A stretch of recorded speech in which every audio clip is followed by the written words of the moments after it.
하나님은 너를 만드신 분, 너를 가장 많이 알고 계시며 하나님은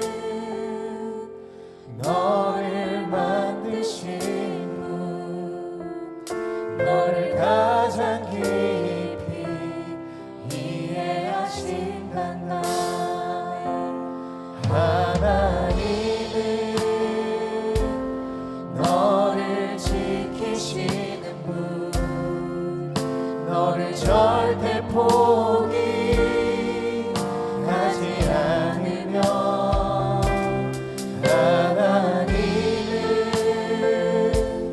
너를 지키시는 분, 너를 쉬지 않고 지켜보신단다.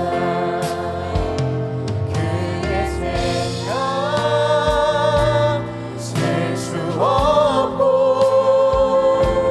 그의 자비 무궁하며 그의 성실 날마다 새롭고 그의 사랑 끝이 없단다. 하나님은 너를 원하시는 분, 이 세상 그 무엇 그 누구보다 하나님은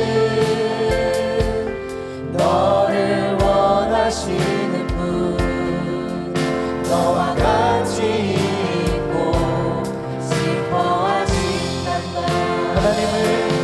하나님은 너를 인도하는 분, 광야에서도 폭풍 중에도 하나님은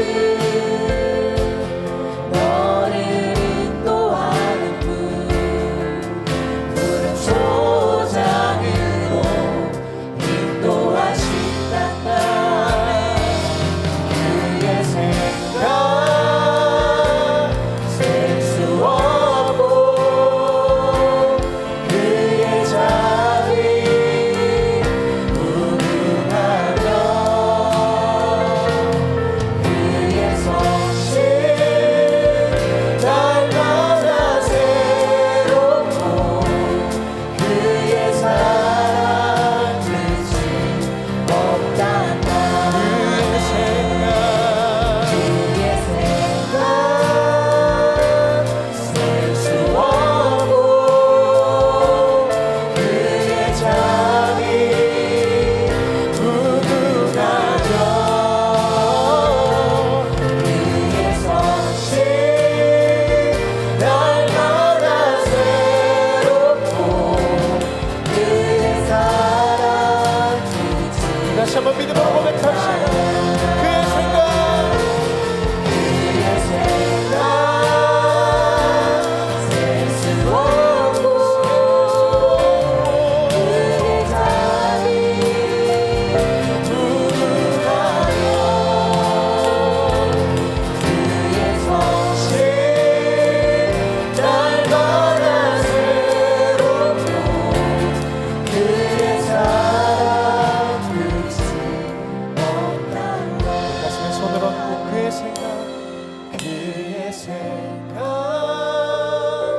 셀 수 없고 그의 자비 무궁하며 그의 성실 날마다 새롭고 그의 사랑 끝이 없단다. 그의 사랑 끝이 없단다.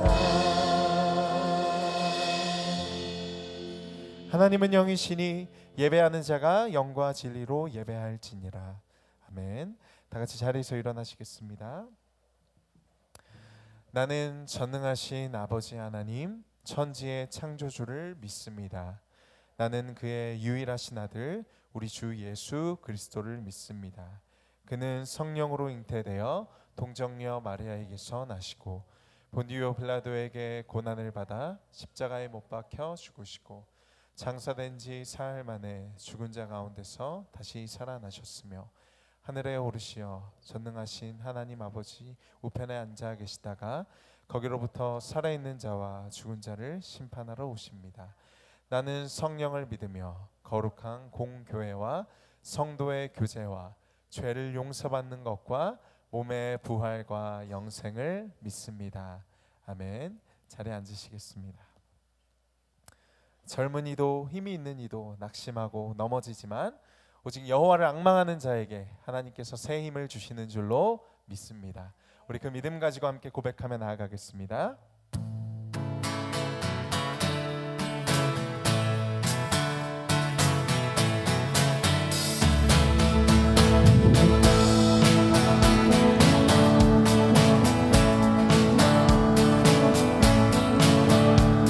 새 힘 얻으니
당신은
소망이요 변함없는 반석이라 주님만이 온 세상을 비추시네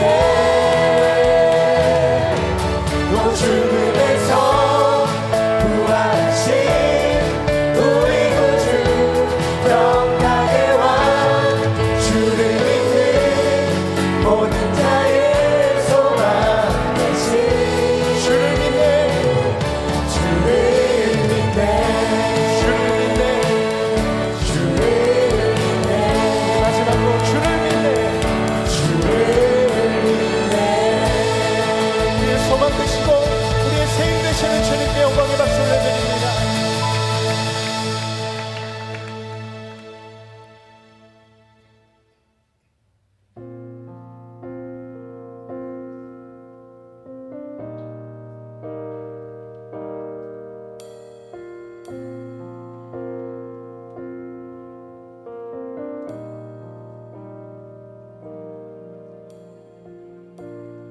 언제나 내 모습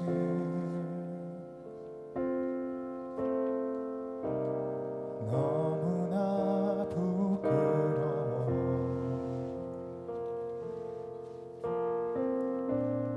무릎으로 주님께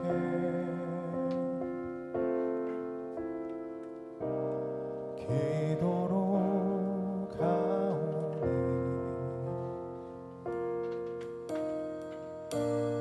나 홀로 서 있는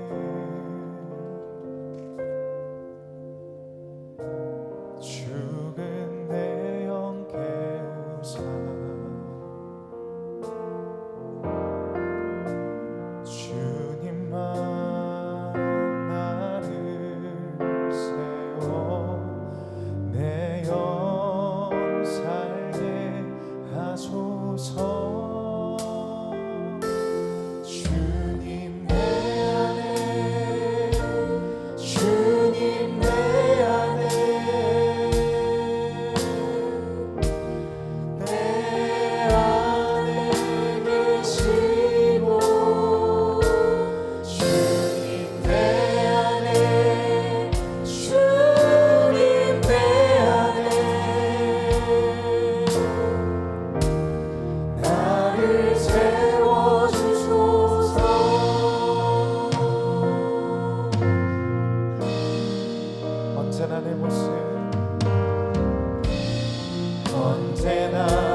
주님 앞에 간절히 기도하며 나아가겠습니다. 주님, 하나님, 죽어있는 우리요, 잠들어 있는 우리요, 주의 말씀으로 다시 한번 깨우사 하나님, 내 안에 주님 살아계시고 하나님, 그 영혼이 다시 한번 말씀으로 회복되고 소생시켜 주시옵소서. 주님, 나를 주님의 길로 인도하시며 그의 생명으로 살아나게 하시고 하나님, 내 안에 계신 그 주님, 오늘도 나를 지어가시는 줄로 믿사오니 내 안에 계신 주님, 다시 한번 우리를 세우시고 우리를 회복시켜 주시옵소서. 주님 앞에 기도하며 나아가는 자들을 멸시하지 마시고 하나님, 오늘도 우리 영혼을 주님 앞에 새롭게 하여 주시옵소서.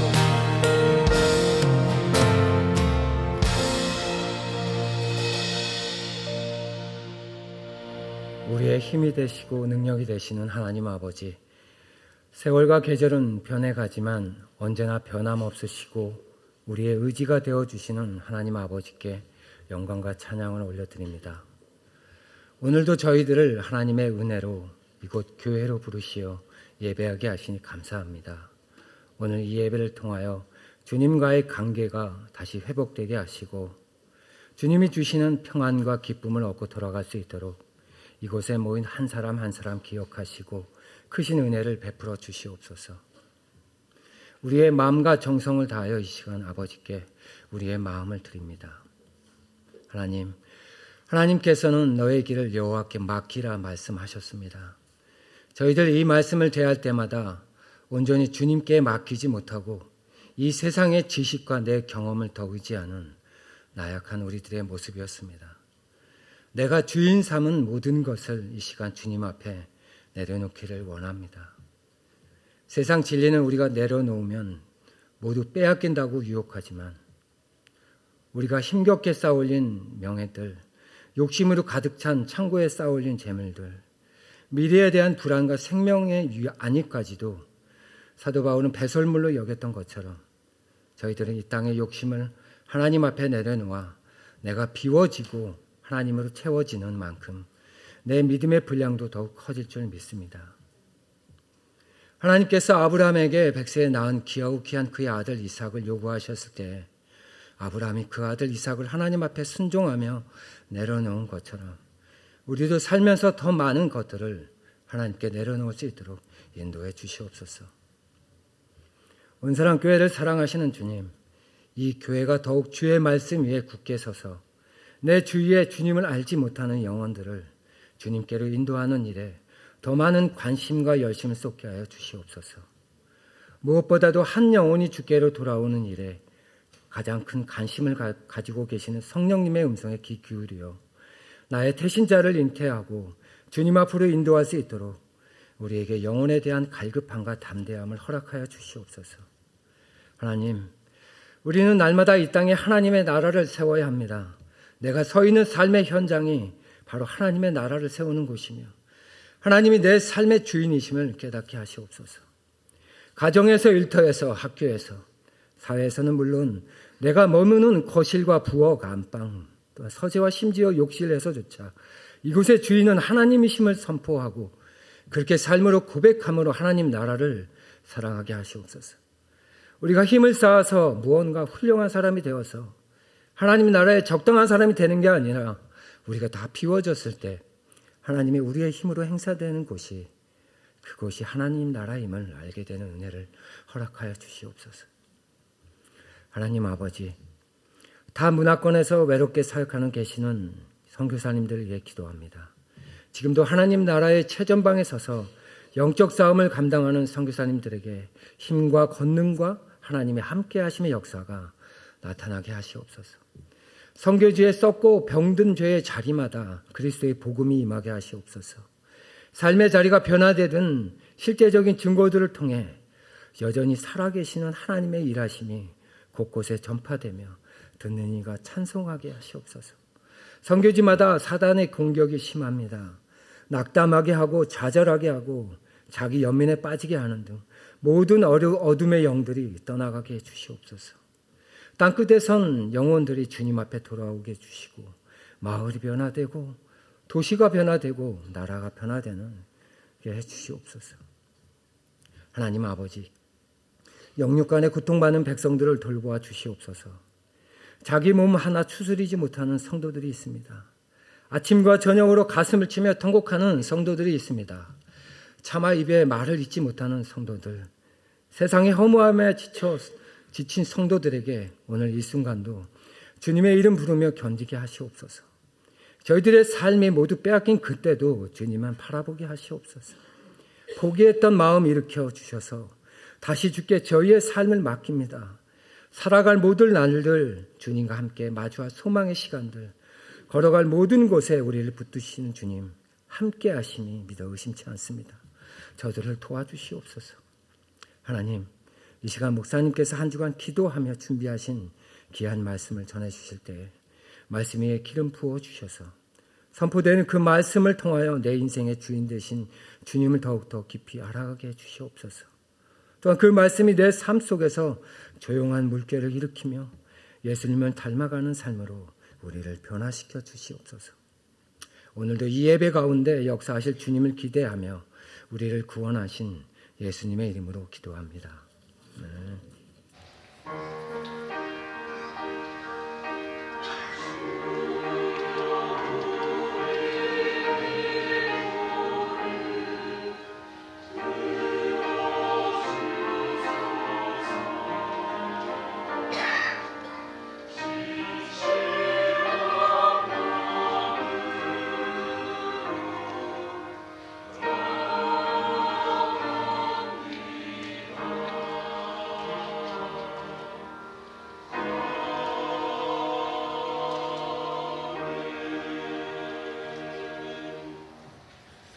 오늘 주실 말씀 보겠습니다. 다니엘서 4장 8절에서 18절까지 말씀입니다.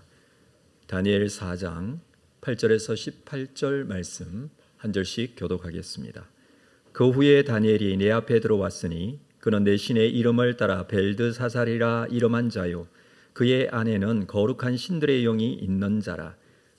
내가 그에게 꿈을 말하여 이르되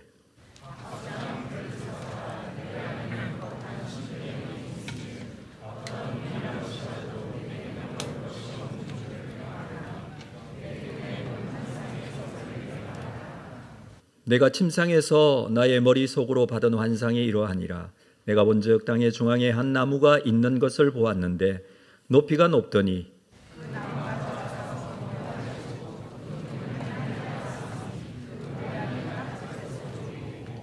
그 잎사귀는 아름답고 그 열매는 많아서 만민의 먹을 것이 될 만하고 들짐승이 그 그늘에 있으며 공중에 나는 새는 그 가지에 깃들이고 육체를 가진 모든 것이 거기에서 먹을 것을 얻더라.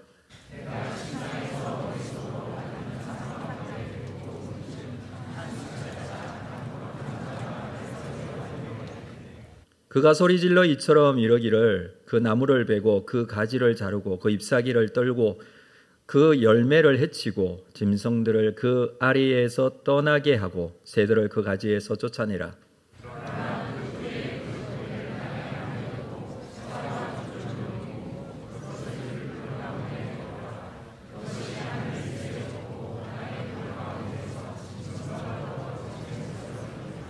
또 그 마음은 변하여 사람의 마음 같지 아니하고 짐승의 마음을 받아 7대를 지내리라.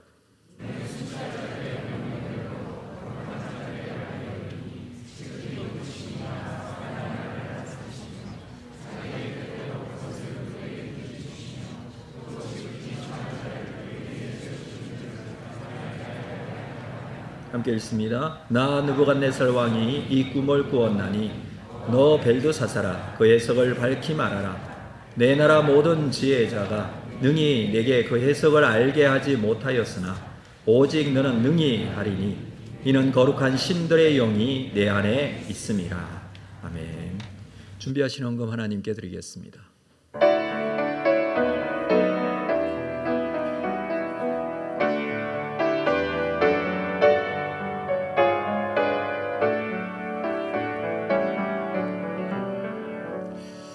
살아계신 아버지 하나님, 한 주간 우리에게 주신 하나님의 놀라운 사랑과 그 크신 은혜가 있어 감사 제목을 담고 감사헌금으로 하나님께 나아갑니다.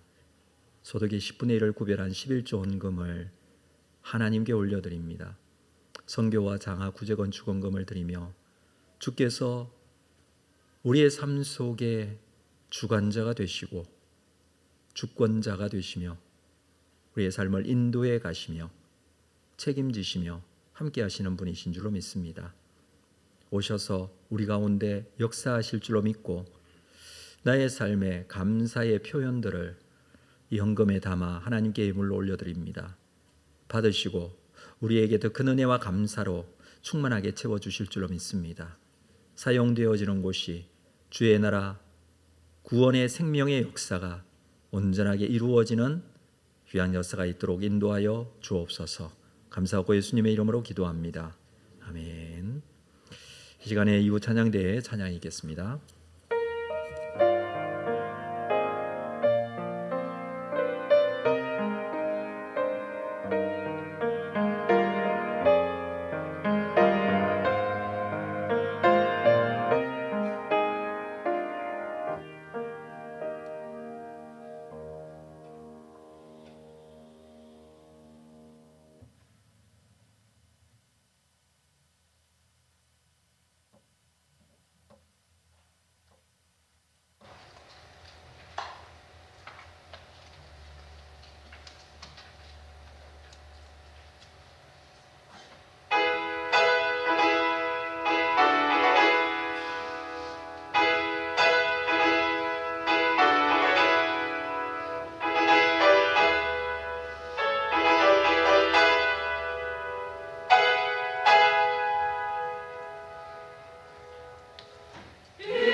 귀한 찬양 감사합니다. 우리 교회 소식 나누겠습니다. 주보에 있는 내용 여러분 한번 확인해 주시기를 바랍니다. 특별히 우리 100일 성경일도학교 오늘 두 번째 모임 시간 같습니다. 지난주부터 시작이 되었는데 우리 참여하신 분들 열심히 좀 이 모임에 참여해 주시고 현장에서 말씀을 같이 읽으면서 서로를 격려하면서 또 100일동 완독할 수 있도록 함께 해주시면 감사하겠습니다. 오늘 전도회 원래 모임이 있습니다. 여전도회 모임이 이번 주 오늘 2부 예배 후에 있고 남전도회 모임은 다음 주에 있겠습니다. 우리 모임을 할 때 앞으로 이 전도회 모임이나 또는 사랑방 모임 할 때마다 새생명 축제를 위해서 기도하는 시간 꼭 가져주시기를 바랍니다. 전도회별로 우리 작정한 태신자들 또 사랑방별로 작정한 태신자들 명단을 나눠 드리도록 하겠습니다. 모임 시에 모임을 위해서도 또 태신자들을 위해서도 기도하시면서 새생명 축제를 준비했으면 좋겠습니다. 이번 주는 특별히 새생명 축제 2단계입니다. 작정한 태신자들 한 325명 정도의 태신자들이 있는데 우리 작정하신 분들은 태신자들에게 안부를 묻는 주간입니다. 그리고 기도 제목을 알아보는 그런 주간입니다. 다음 주 실천사항은 전도 대상자에게 기도하고 있음을 알리기인데 이번 주에는 기도의 제목을 묻고 또는 전혀 교회를 안 다닌다 하는 사람인 경우에는 기도 제목이 뭐냐 이렇게 묻는 것보다는 형편을 좀 나누는 것이 좋겠죠. 그렇게 해서 우리 함께 관계를 형성해나가는 것이 중요하다고 생각합니다. 10월 13일 날 있을 새생명 축제를 위해서 잘 준비 기도해 주시고 또 우리 서로를 위해서도 좀 기도하는 그런 시간 되었으면 좋겠습니다. 2025년 캄보디아 단기 선교는 우리 2월 27일부터 3월 4일까지 진행이 되겠습니다. 신청서는 로비에 신청서가 따로 준비되어 있는데 9월 29일까지 모집을 하도록 하겠습니다. 참고로 27일 목요일 날 오전에 출발해서 23월 4일 화요일이죠. 그날 아침에 7시 반경에 제가 기억하기로는 그런데 그때쯤 공항에 도착하는 걸로 지금 이렇게 예정이 되어 있습니다. 참고하시고 일정 살펴보시며 우리 함께 하실 분들은 신청서에 미리 신청을 하셔야 준비를 할 수가 있습니다. 참고해 주시기를 바랍니다. 이번 주 돌아오는 주간이 특별히 이제 추석 연휴 기간이어서 우리 교회 못 나오시는 분들 또 가족과 함께 하시는 분들이 계실지 몰라서 미리 추석 가정 예배 순서지는 준비되어 있습니다. 필요하신 분들 가져가셔서 사용하시면 되겠습니다. 2부 예배 오신 모든 분들 주의 이름으로 사랑하고 축복합니다. 우리 앞뒤 좌우로 한번 인사할까요? 반갑습니다. 사랑합니다. 축복합니다. 참 잘 오셨습니다. 오신 분들 사랑하고 축복합니다. 자, 오늘 말씀 함께 나누도록 하겠습니다. 다니엘서 4장 말씀입니다. 다니엘서를 생각하면 당시에 바벨론에 살고 있었던 이 하나님의 백성들에게 다니엘서를 통해서 전하는 메시지가 분명히 있었다라고 생각합니다.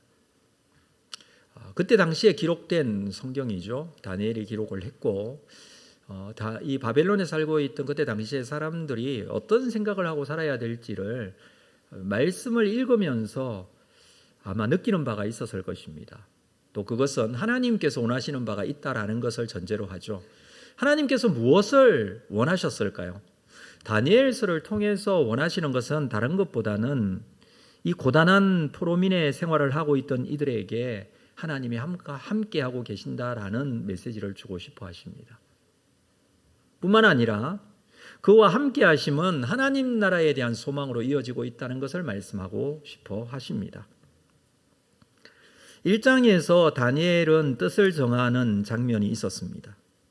그리고 2장에서는 느부갓네살 왕의 꿈을 해석하는 장면이 있었고 3장에서는 풀무불 앞에서도 그리 아니하실지라도라는 신앙을 가진 세 사람의 믿음이 보여주는 것은 모두 다 하나님 나라에 대한 소망입니다. 이 땅에 현재 있는 이 사건만 바라보며 살게 된다면 정말 소망이 없죠. 그럼에도 불구하고 이후에 완성될 하나님 나라에 대한 이야기를 계속해서 말씀해 주고 있습니다. 현실은 힘들지만 인간의 죄로 말미암아 포로로 끌려와서 포로민의 삶을 살고는 있지만, 그리고 이 땅이 힘든 이유가 인간이 가진 죄 때문이지만, 그럼에도 불구하고 그곳에서도 하나님께서 완성하실 하나님 나라에 대한 소망, 그래서 우리는 믿음을 지키며 살고 있다라는 그 메시지를 이 다니엘서를 통해서 보여주고 있다는 것입니다. 자, 3장까지의 내용은 상당히 긴박한 상황들, 그 상황들이 이어졌습니다. 4장에서는 이 하나님 나라에 대한 고백이 나오기는 하는데, 그런데 느부갓네살 왕이 먼저 그 이야기를 하고 있는 것이 4장의 좀 독특한 부분이라 할 수 있습니다. 자, 1절 말씀을 보면 느부갓네살 왕은 천하에 거주하는 모든 백성들과 나라들과 각 언어를 말하는 자에게 조서를 내리노라.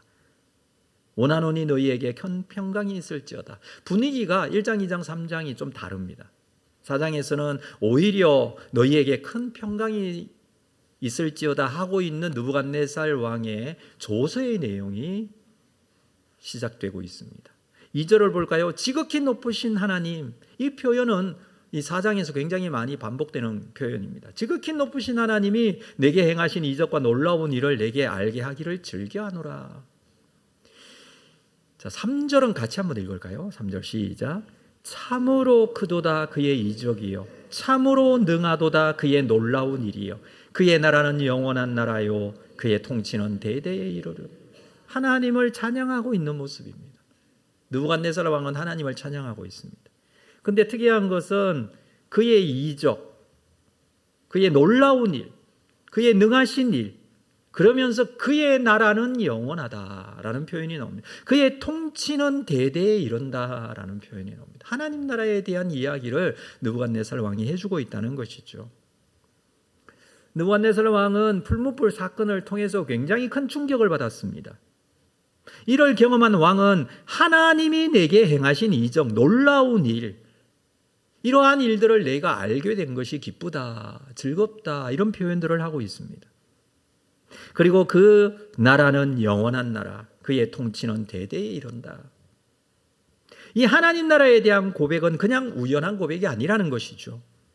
앞에서 시작하면서 말씀드렸다시피 하나님 나라에 대한 소망이 다니엘서의 주제다라는 것입니다. 이 고백을 여기서도 하고 있고, 이 고백을 느부갓네살 왕이 조서에 기록해서 온 백성들에게 반포하는 것은 제국 내의 많은 사람들이 하나님 나라에 대해서 알 수 있도록 하고 있다는 것입니다. 하나님은 느부갓네살 왕의 경험과 입술을 통해서 하나님의 통치와 그의 나라를 강조하고 계십니다.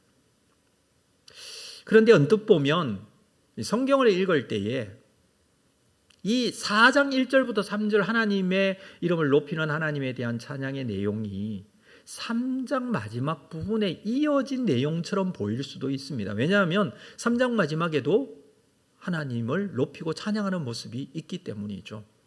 여러분, 성경은 원래 기록될 당시에 장과 절이 따로 있지 않습니다. 저자가 장절을 따로 기록하지는 않았어요. 후대의 사람들이 이 내용을 보고 찾기 쉽고 읽기 쉽도록 구분하기 위하여 장절을 기록했죠.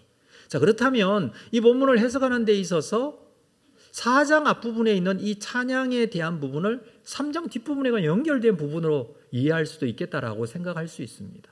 또 많은 학자들이 이 부분에 대해서도 이야기를 합니다. 그런데 이 본문을 4장으로 떼어놓은 이유는 해석하는 데 있어서 이것은 뒷부분, 다시 말해서 4장 이후에 나오는 두 번째 왕의 꿈 이야기와 붙여놓은 이유, 그것은 왕의 태도 때문입니다. 왕은 3장까지는 굉장히 긴박한 상황을 만들어내고 있는 주인공입니다. 왜냐하면 1장에서 다니엘이 뜻을 정하고 왕의 음식을 거부하는 그 내용도 사실 느부갓네살 왕 때문에 생긴 이야기. 두 번째 꿈 이야기가 나오는 2장에서도 느부갓네살 왕은 자기가 꿈을 꿨는데 그 꿈을 해석하지 않으면 다 죽이겠다, 이렇게까지 얘기를 하죠. 굉장히 긴박한 상황입니다. 3장에서도 풀무불 사건도 자기가 신상을 세워놓고 절하지 않으면 다 풀무불에 던져넣겠다. 그러나 4장에서는 전혀 다른 분위기입니다. 4장에서는 오히려 처음부터 왕이 하나님을 찬양하고 있습니다. 그런데 4장 1절을 보면, 자세히 보면 이 이야기는 왕의 조서로부터 시작된다라는 것을 보게 됩니다. 왕은 조서를 통해서 4장의 이야기를 백성들에게 전하고 있습니다. 이 이야기를 다니엘이 다니엘서 4장에 기록하고 있는 것이죠. 조서라는 것은 다른 말로 하면 기록되어서 사람들에게 보내진 서신과 같습니다. 왕이 기록하여서 왕의 도장을 찍고 백성들에게 반포했다라고 할 수 있습니다. 그렇다면 왕의 고백이라고 할 수가 있겠죠. 그 고백의 내용 중에 먼저 하나님의 이름을 찬양하고 있습니다. 이 조서에는 하나님을 지극히 높으신 하나님이라고 표현하고 있습니다. 이것을 굉장히 자주 반복하고 있습니다. 6번이나 나와요. 2절에서 기록하고 있지만 17절에서나 24절, 25절, 32절, 34절에서도 하나님을 지극히 높으신 하나님. 그러니까 이 내용은 왕이 조서를 기록하여 보낸 내용인데 거기에 지극히 높으신 하나님이라는 표현들을 반복해서 쓰고 있다는 것입니다. 그 분위기가 이 조서의 내용이다라는 것을 우리가 먼저 생각할 수 있고요. 느부갓네살 왕은 3장 풀무불 사건이 있고 난 몇 년 후에 다시 꿈을 꾸게 되었다라고 합니다. 자, 4절 볼까요? 4절 말씀. 나 느부갓네살이 내 집에 편히 있으며 내 궁에 평강할 때에, 내 궁에서 평강할 때에, 전쟁이 끝나고 집에서 평안을 누리고 있을 때라는 의미입니다. 이 바벨론이 세워질 때, 이 바벨론은 신바벨론이라고 그랬습니다.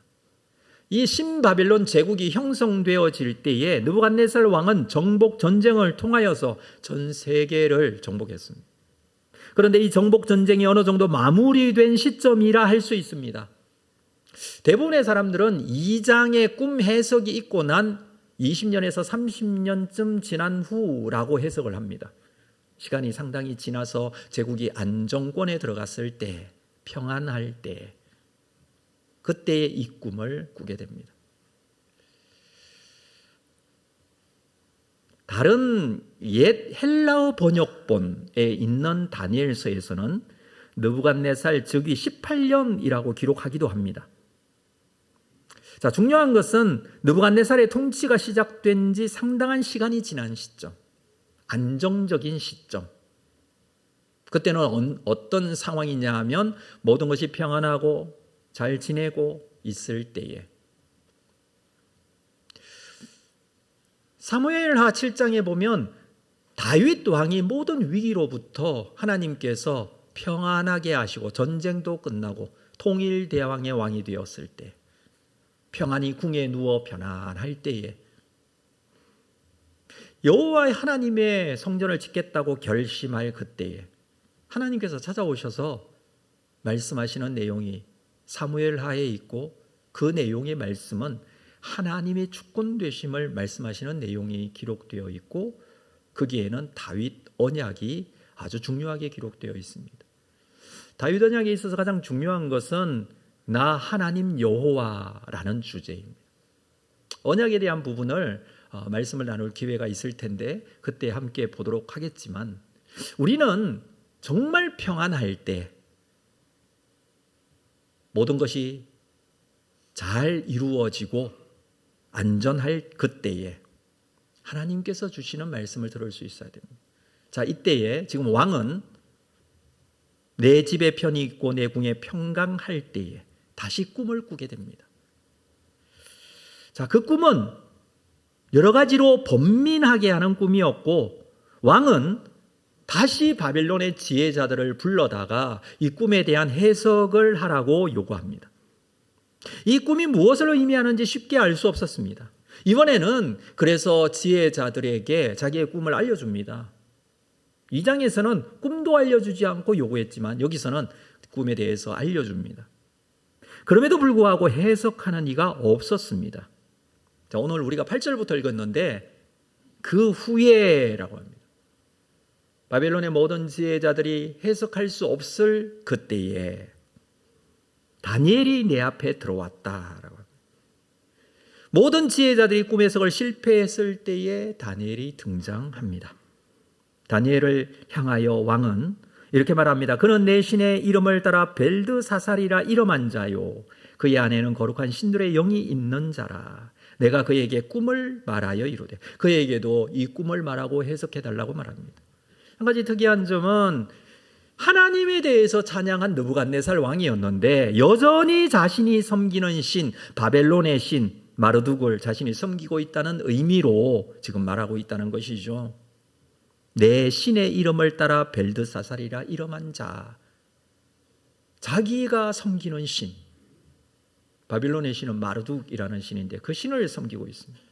그리고 벨드사살이라는 이름에 다니엘의 이름을 바꿔주면서 자기 신의 이름을 거기다가 집어넣었습니다. 느부갓네살 왕은 여전히 자기 신을 섬기고 있습니다. 그런데 하나님을 찬양하고 있다. 뭔가 앞뒤가 맞지 않습니다. 우리가 이 부분에 대해서 조금 당황스럽기는 하지만 느부갓네살 왕은요, 하나님을 유일신 하나님으로 믿었던 것이 아니라 하나님을 찬양하고 있고 또 하나님을 인정하지만 모든 신을 인정하는 다신론자였습니다. 다니엘을 그의 안에는 거룩한 신들의 영이 있는 사람이라고 표현하고 있습니다. 여호와 하나님을 믿는 다니엘에게 그 하나님의 능력으로 꿈을 해석해 달라라고 합니다. 여러분 한번 생각해 보십시오. 우리가 믿는 유일신 하나님, 그런데 이 느부갓네살 왕은 여러 신들을 다 믿어요. 무슨 뜻입니까? 자기가 필요할 때에 이 신에게 의지했다가 또는 다를 때에는 또 이 신을 의지했다고 그렇게 한다는 거예요. 혹시 우리가 믿는 하나님은 그런 하나님이 아닙니까? 모든 상황에서 하나님 되심을 인정하고 하나님을 믿고 하나님을 신뢰하고 하나님께 맡겨드린 게 아니라 필요할 때마다 하나님께 갔다가 사람에게 갔다가 세상 물질에게 갔다가 혹시 이렇게 하고 있지는 않느냐는 것입니다. 느부갓네살은 분명히 다신론자였기 때문에 이렇게 행동할 수 있었습니다. 2장 이후에 20, 30년이 지났다라고 그렇게 말씀을 드렸는데, 그렇다면 다니엘은요 20, 30년 동안 느부갓네살 왕의 신하였습니다. 그리고 9절에 보면 박수장 벨드사살라라는 표현이 나와요. 그 말은 지금 다니엘은 박수장, 이 모든 이 다니엘, 이 바빌론의 지혜자들의 대표, 우두머리, 지도자, 뭐 이렇게 할 수 있어요. 그 말은 이렇게 박수장이 될 수 있었던 것은 느부갓네살 왕이 그를 인정하기 때문에 그가 세웠을 것입니다. 물론 그 이유는 하나님께서 하신 일 때문이겠죠. 그럼에도 불구하고 그는 하나님을 믿지 않습니다. 아니, 하나님을 편의에 따라 믿습니다. 기적을 경험했다고 하나님을 유일신으로 믿는 것은 아닙니다. 성경에서 정말 기적을 많이 경험함에도 불구하고 하나님을 믿지 않았던 대표적인 사람은 느부갓네살 뿐만 아니라 또 다른 왕이 있다고 생각합니다. 그 사람이 누구냐 하면 애굽의 바로예요. 애굽의 바로, 출애굽 당시에 모세가 들어가서 하나님의 기적을 일일이 설명하고 말하고 했지만 10가지 재앙이나 있었어요. 짧은 시간에 정말 도저히 일어날 수 없는 일들이 애굽에서 기적처럼 일어나고 있었지만 그는 하나님을 믿지는 않습니다. 오히려 마음이 가면 갈수록 더 강팍해집니다. 여러분, 기적으로 하나님을 믿는 건 아니에요. 우리가 하나님을 믿는 것은 기적으로 믿는 것이 아닙니다. 하나님께서 우리 속에 오셔서 우리와 함께 하시고 우리에게 믿을 마음을 주시고 하나님을 향한 산소망이 생기게 하시고 믿음 가운데 이끌어 주셨기 때문인 줄로 믿습니다. 이건 놀라운 하나님의 기적이에요. 물론 느부갓네살 왕이 믿지 않는 것도 기적이고 바로가 믿지 않는 것도 기적이지만 우리가 믿는 것은 더 큰 기적이에요. 수많은 사람들이 하나님의 기적을 경험합니다. 눈으로 봅니다. 그러나 그렇다고 해서 믿지는 않았다라는 것입니다. 그러나 다니엘은 어떻습니까? 하나님을 믿습니다. 이 극명한 차이가, 느부갓네살 왕, 다니엘이 같이 서 있지만 극명한 차이가 여기에 나타나 있습니다. 왕은 하나님의 능력에 의지하려고 합니다. 자기가 해볼 수 있는 방법이 없어서 이 꿈이 도저히 해석이 되어지지 않아서 하나님의 능력이라도 의지해 보려고 합니다. 그래서 왕은 다니엘에게 그 꿈에 대해서 말합니다. 그 꿈을 해석해 달라는 것이죠. 자, 그 꿈에 대한 내용을 보도록 하겠습니다. 10절 볼까요? 10절 말씀. 내가 침상에서 나의 머릿속으로 받은 환상이 이러하니라. 내가 본즉 땅의 중앙에 한 나무가 있는 것을 보았는데, 자, 왕의 꿈은 이번에는 한 나무가 있습니다. 근데 그 높이가 굉장히 높습니다. 11절. 그 나무가 자라서 견고하여지고 그 높이는 하늘에 닿았다. 높이가 하늘에 닿았어요. 굉장히 높은 큰 나무라고 할 수가 있습니다. 그 모양이 땅 끝에서도 보일 정도로 높이 자란 나무. 여러분, 아무리 나무가 높아도 하늘에 닿을 정도는 아니잖아요.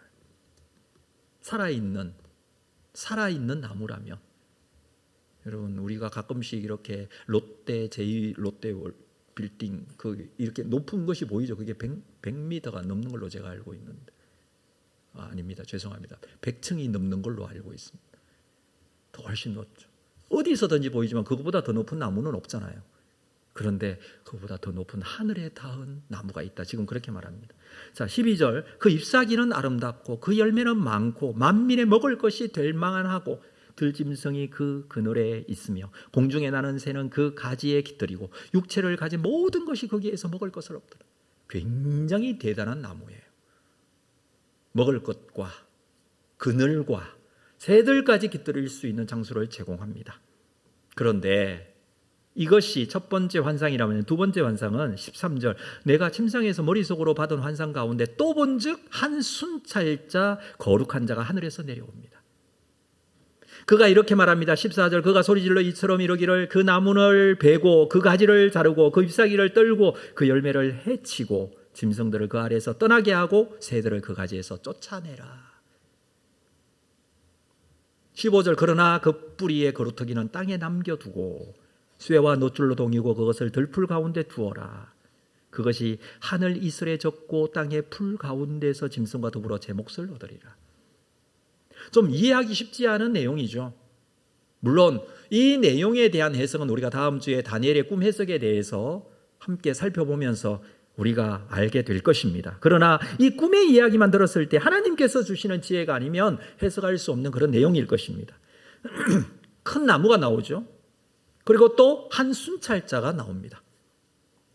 여기서 우리가 좀 봐야 될 것은 나무는 알겠는데 순찰자라는 단어가 어색합니다. 순찰자라고 번역을 했습니다. 히브리어로는 이르라는 단어를 쓰는데 성경에서는 이 다니엘서 4장에만 나오는 단어예요. 그래서 이것이 누구를 뜻하는지 어떤 일을 하는지 참 알기 쉽지는 않습니다. 그 뜻은, 이르라는 단어의 뜻은 깨어있는 자라는 의미가 있습니다. 깨어있는 자. 그래도 좀 이해하기가 쉽지 않습니다. 자, 본문에서는 이 순찰자가 이 나무를 베어버려라 그렇게 명령합니다. 순찰자는 하나님을 의미합니다. 그리고 나무는 하나님 반대편에 있는 것으로 볼 수가 있습니다. 우리가 이 장면을 보면서 좀 눈여겨보아야 될 것이 있는데, 여러분 13절 말씀을 보면 13절에 이렇게 기록되어 있죠. 이 순찰자를 한 순찰자라고, 또 한 거룩한 자 이렇게 표현합니다. 그런데 17절을 볼까요? 17절에서는 이는 순찰자들의 명령대로, 여기서는 복수를 쓰고 있습니다. 순찰자들이라고 합니다. 거룩한 자들이라고 합니다. 단수와 복수가 무슨 차이가 있을까요? 굉장히 큰 차이가 있습니다. 사실은 너무나 다른 의미이죠. 그런데 앞에서는 단수를 썼다가 뒤에서는 복수를 쓰고 있습니다. 무슨 의미일까요? 사실 이 큰 나무 환상, 이 꿈에 대한 부분을 보면서 우리가 머릿속에 떠올릴 수 있는 하나의 장면이 있습니다. 한 사건이 있어요. 그건 다른 것이 아니라 창세기 11장에 나오는 바벨탑 사건이에요. 사람들이 탑을 쌓으면서 하늘에 닿고자 합니다. 그들은 하나님이 되고자, 하늘에 닿는다는 의미는 하나님이 되고자 교만하여 그들의 것을 만들고 그들을 쌓아 올리고 하나님을 멀리하고 그들만의 성을 쌓습니다. 그게 바벨탑이에요. 그때에 하나님께서 바벨탑 사건 때에 하늘에서 내려오시는 장면이 있습니다. 창세기 11장 5절 이후의 말씀을 보겠습니다. 창세기 11장 5절에 보면 여호와께서 사람들이 건설하는 그 성읍과 탑을 보려고 내려오셨더라. 하나님이 내려오신. 물론 하나님은 우리와 늘 함께 하시지만 여기서는 이렇게 표현하고 있습니다. 하나님이 내려오셨다. 6절 여호와께서 이르시되 이 무리가 한 족속이요 어느도 하나님으로 이같이 시작하였으니 이후로는 그 하고자 하는 일을 막을 수 없으리로다. 7절 자 우리가 내려가서 거기서 그들의 언어를 혼잡하게 하자. 여기 보면 우리가 내려가서 라는 표현이 나와요. 하나님은 한 분 하나님이시잖아요. 그런데 우리가 라는 표현을 쓰고 있어요. 그리고 내려가서 그들의 언어를 혼잡하게 하고 서로 알아듣지 못하게 하고 8절 여호와께서 거기서 그들을 온 지면에 흩으셨으므로 그들이 그 도시를 건설하기를 거쳤더라. 이게 바벨탑 사건이에요. 오늘 왕이 꾼 꿈과 굉장히 좀 비슷합니다. 왜냐하면 이 나무가 자라서 하늘에 닿을 정도라고 그랬어요. 사람들은 바벨탑을 쌓아서 하늘에 닿고자 했습니다. 그런데 하늘부터 하나님께서 임하십니다. 그리고 그 바벨탑을 쌓기를 그치게 합니다. 그런데 오늘 본문에서는 순찰자가 하늘로부터 내려와서 나무를 베어버립니다. 같은 이미지죠. 그런데 우리가 보아야 될 것은 여기서도 우리가라는 복수를 쓰고 있다는 거예요. 하나님은 한 분이신데 왜 우리라는 표현을 쓸까요? 성경에서 이런 우리라는 표현, 하나님을 복수형으로 쓰고 있는 그런 내용들을 종종 만나게 되는데 이것을 우리는 신적 복수형이라고 합니다. 사실은 원어에서는 우리라는 단어가 없어요. 순찰자들이라고 했는데 거기도 단수를 그냥 쓰고 있어요. 근데 해석을 우리들, 우리, 순찰자들이라고 하고 있다는 것이죠. 이렇게 표현되어지는 히브리 문법의 굉장히 독특한 부분인데 이건 신적 복수형인데 이렇게 쓰고 있는 부분들은 하나님의 강권적인 인재와 강권적인 능력을 표현할 때 복수형으로 사용되어집니다. 성경을 한 군데 더 보면 창세기 1장 26절 하나님의 천지 창조의 장면 중에 사람을 창조하시는 장면이 있습니다. 창세기 1장 26절에서도 하나님이 이르시되 우리의 형상을 따라 우리의 모양대로 우리가 사람을 만들고 그들로 바다의 물고기와 하늘의 새와 가축과 온 땅과 땅에 기는 모든 것을 다스리게 하자. 여기도 우리라는 표현이 나와요. 본문에서는 우리라는 표현이 없어요. 그렇지만 해석을 그렇게 합니다. 하나님이 이르시되 그랬어요. 하나님이 이르시되 우리의 형상을 따라 이 하나님이라는 단어는 엘로힘이라는 단어예요. 히브리어로 엘로힘. 이 엘로힘이라는 단어는요, 엘로아흐라는 단어의 복수형이에요. 그래서 번역하기를 하나님이 이르시되 우리의 형상을 따라. 우리라는 단어가 없지만 복수형으로 사용되어지기 때문에 그렇습니다. 왜 하나님이 복수입니까? 단수이죠. 그런데 하나님은 복수로 표현되어집니다. 그만큼 강조가 되어지고 하나님의 강권적인 역사가 표현되어지기 때문에 그렇습니다. 이것은 삼위 하나님이시기 때문에 세 분 하나님이시기 때문에 복수형으로 쓰는 게 아니에요. 그래서 신적 복수형이라는 다른 표현을 쓰고 있는 것입니다. 순찰자들이 오늘 본문에 등장하는 단어이죠. 하나님께서는 순찰자로 깨어있는 자로 교만하여진 인간의 큰 나무와 같은 자들을 베어버리십니다. 하나님의 내려오심은 두 가지의 의미가 있습니다. 하나님은 내려오셔서 그들과 함께 하시는 하나님, 하나님의 역사로 그들을 인도해 가시는 하나님이시지만 하나님은 또 내려오셔서 심판하시는 하나님이 될 때도 있습니다. 누구에게는 심판이 되시고 누구에게는 하나님의 함께 하심이 됩니다. 누구에게 심판이 이루어집니까? 예, 바벨탑을 쌓았던 인간, 교만한 자들에게 심판이 되십니다. 자기가 모든 것을 세상에 다 공급할 수 있다라고 생각하는 교만한 나무에게도 심판이 되어집니다. 그러나 여러분, 하나님의 백성들에게는 내려오셔서 신적 복수형으로 그들과 함께 하시는 하나님으로 그들을 둘러싸고 그들을 붙들고 강하게 역사하시는 분으로 그렇게 표현되어진다라는 것입니다. 그래서 17절에서는 순찰자들의 명령이라고 합니다. 거룩한 자들의 말대로라고 합니다. 순찰자의 말과 거룩한 자들의 말이 그 다음에 나오는 내용이에요. 어떻게 표현되어집니까? 17절 계속해서 볼게요. 지극히 높으신 이가 사람의 나라를 다스리니. 지극히 높으신 이가 여기도 등장합니다. 하나님이 사람의 나라를 다스리십니다. 뿐만 아니라 자기의 뜻대로 그것을 누구에게든지 주십니다. 나라를 누구에게든지 하나님이 주시는 거예요.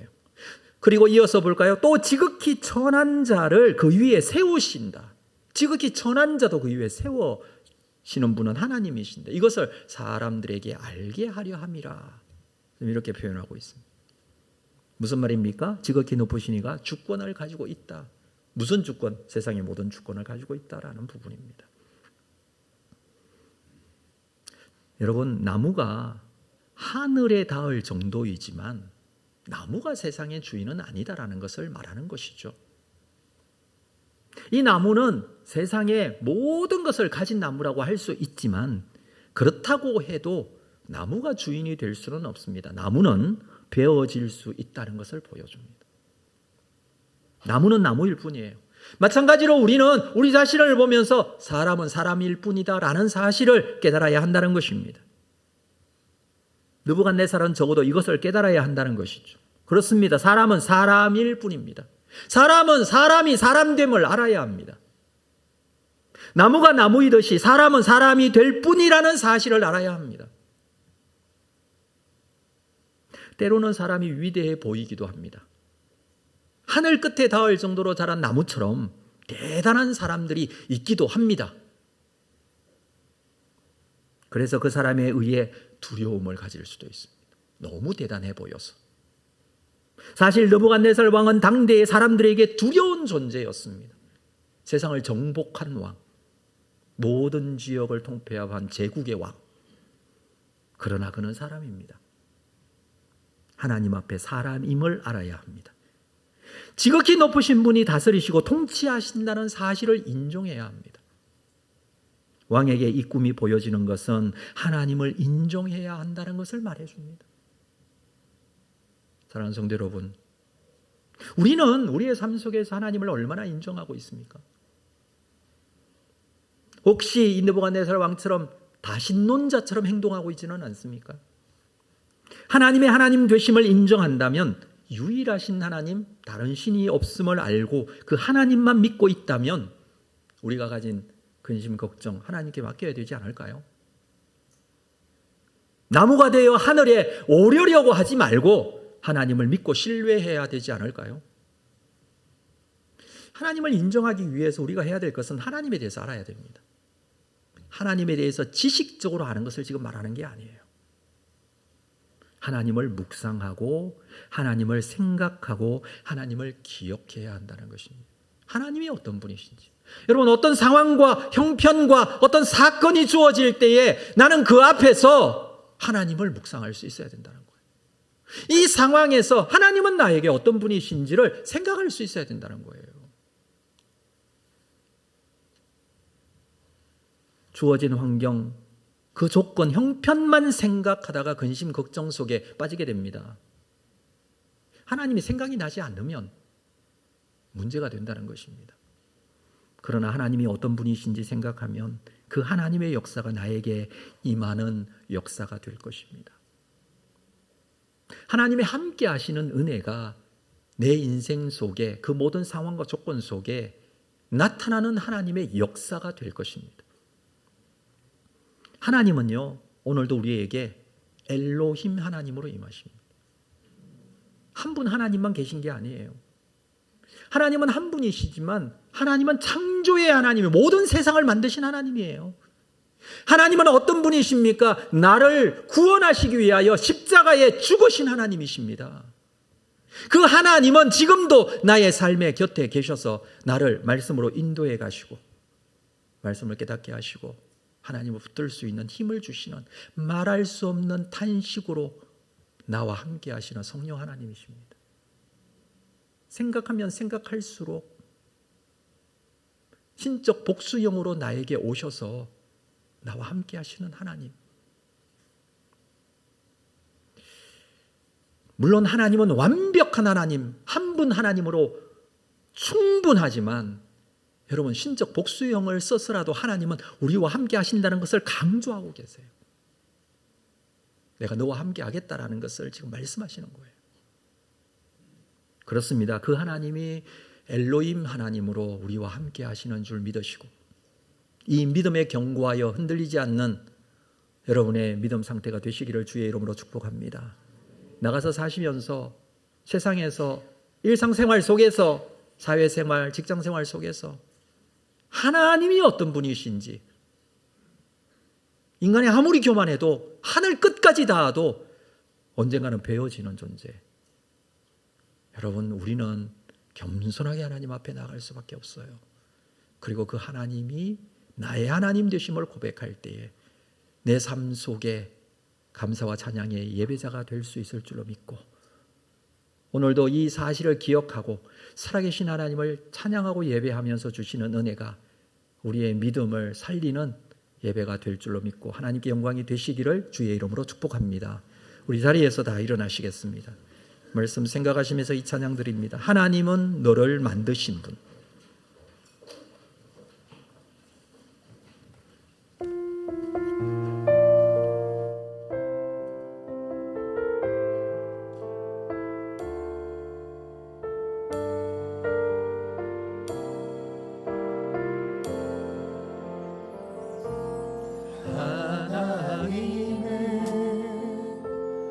너를 만드신 분, 너를 가장 많이 알고 계시며 하나님은 너를 만드신 분, 너를 가장 깊이 이해하신단다. 하나님은 너를 지키시는 분, 너를 절대 포기하지 않으며 하나님은 너를 지키시는 분, 너를 쉬지 않고 지켜보신단다. 그의 생각 셀 수 없고 그의 자비 무궁하며 그의 성실 날마다 새롭고 그의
말씀 생각하면서 우리가 기도하고 예배를 마무리합니다. 예배는 끝나지만 나가서 살아야 할 세상 속에서 우리가 무슨 믿음을 가지고 살 것인가가 중요하죠. 오늘 주신 말씀을 다시 한번 붙들고 살아계신 하나님, 모든 것의 주권자는 하나님이심을 고백하며 나아갈 수 있도록 인도하여 주시옵소서. 하늘 끝까지 닿으려고 했던 나무처럼 교만하지 않도록, 그리고 겸손하게 하나님의 하나님 되심을 인정하고 그분이 나의 주권자이심을 인정하고 주님께 맡겨드리는 삶이 될 수 있도록, 그리고 세상의 교만한 자들을 두려워하지 않도록 인도하여 주시옵소서. 믿음 가지고 온전히 믿음을 지켜낼 수 있는 믿음의 사람이 되기를 원합니다. 우리 함께 이러한 기도의 제목으로 기도하며 나아가겠습니다. 들어가신 아버지 하나님, 오늘도 우리에게 주신 하나님의 말씀을 붙듭니다. 날마다 새롭고 이 말씀이 나의 그의 신령도 하나님의 놀라운 은혜의 말씀을 주의 은혜대로 주님을 믿음으로 소망하며 바라보며 주님 앞에 붙들리며 오 주님 우리에게 오셔서 하나님의 놀라운 은혜의 사랑을 잡아주시는 줄 믿습니다. 주의 사랑에 영들이 다시 한번 세워지며 주님의 축복에 받아주시는 것을 온전한 예배자로 세워지는 사람들이 되기를 원합니다. 우리의 심령의 주 하나님의 놀라우신 사랑과 함께 하시며 내가 가득 세워지게 하시고 이 신앙의 고백을 가지고 믿음 가운데 서게 하여 주시옵소서. 하나님은 나를 만드시고 하나님은 우리를 너무 잘 알고 계시고 그 하나님은 인도해 주실 줄로 믿습니다. 주님의 은혜로 믿음 가운데 그의 사랑 끝이 없단다. 지금은 우리 주 예수 그리스도의 은혜와 하나님 아버지의 크신 사랑하심과 성령님의 교통위로 함께 역사하심이 주님 앞에 예배하며 주시는 말씀 다시 한번 붙들고 주께서 나의 주권자가 되시고 겸손하게 엎드려 살아계신 아버지 하나님을 인정하고 하나님의 역사를 기대하며 순종하며 세상을 두려워하지 않고 하나님을 믿는 믿음으로 승리하기를 원하는 우리 모든 성도들 심령 위에 지금으로부터 영원토록 함께 있을지어다. 아멘.